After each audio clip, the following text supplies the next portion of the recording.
everyone, welcome back to the Kashyap Tech IT Brother. This is the 14th part of the tutorial. This is related to the aggregation.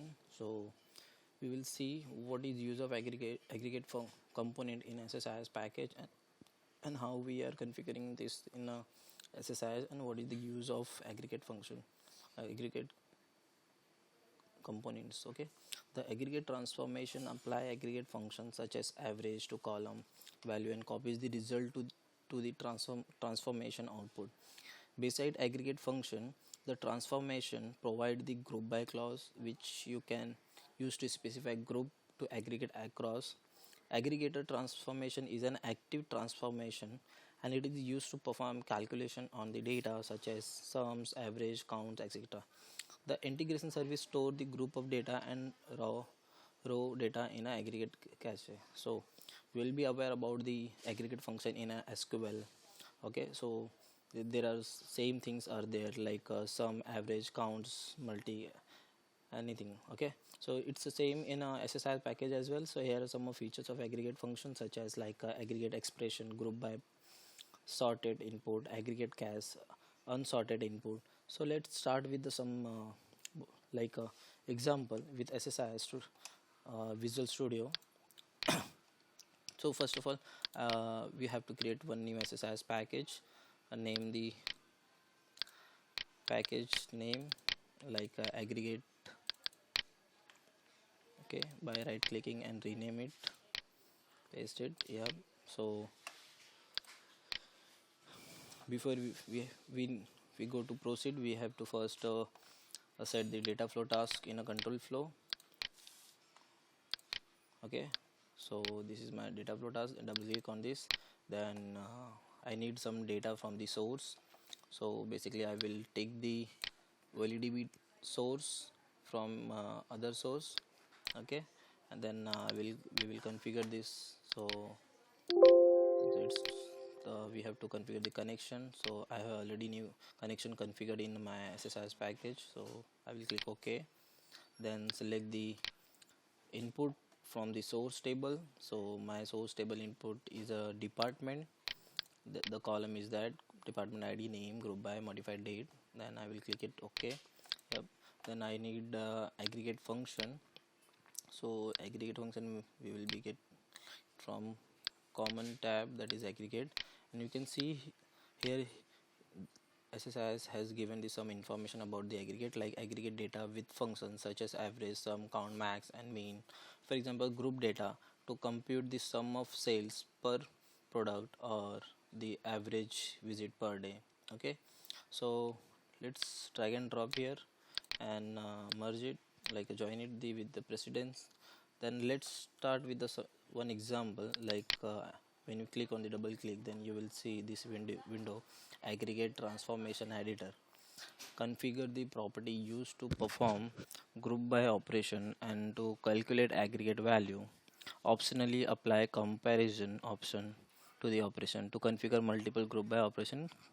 Okay, so here having some advanced tab. Okay, so you can see all the columns are here. So basically let's see in a SQL. So I have written one query for the department. So output is like that, like I'm just group buying the group name and finding the counts, how much names are there in a group name. So you can see in a select statement, the table records is look like we have a, so department ID, name, group by, group name and modified date. So you can see in a group name column having multiples duplicate data are present. It's not duplicate, basically it's a same the numbers of name like a department names are grouped into this only. So that's why it's like a human resource, finance information are belong to the executive general and administrator. So we are going to configure the SSIS package to see counts of group name which are belong to the name. Okay, department name. So in SQL we can see the output is like that, like executive general and administrator. The department name is belong to 5 counts, then 2, then 2 2 3 2, like that. So same output we require, we need to see in a SSIS package as well. So for that I will see group name. It's a group by, there is a multiple options. Then I will take the count all, okay, and click on OK. Then I need some destination as well, so I will pick destination OLEDB from here and I will connect it. Then I will take the output. So I have created one table which contain output data. So first of all I will truncate this table to see if the output is coming correctly or not. So truncated, now you can see there is a no data.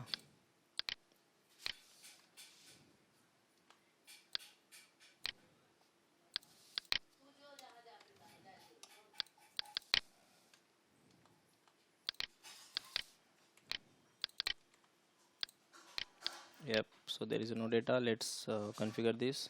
Then I will select the department output column in a destination OLEDB and match the column with the source and destination and click OK. Okay, there is still something error there. Let's find out what is this. Group name and DNAME cannot convert between Unicode and non-Unicode. Let's see again. Okay, this is the wrong table I have selected. The correct one, this correct column, this D counts. Okay, so I have to truncate that table as well. If you see now, the data type and length are same now. So there net, so the error is gone. Now let's truncate this D count as well.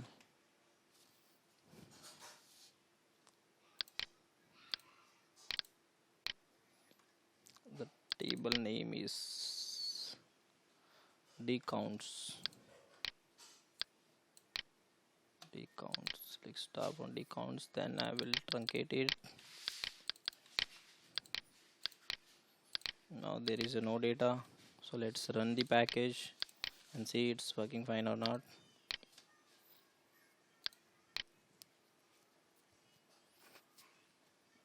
Yes, 16 rows was coming from source, and in aggregate we are grouping the column and finding the counts, so it was 6 rows only. So let's see in a database. Yeah, output we have received it same as per as we have saw in before the truncation.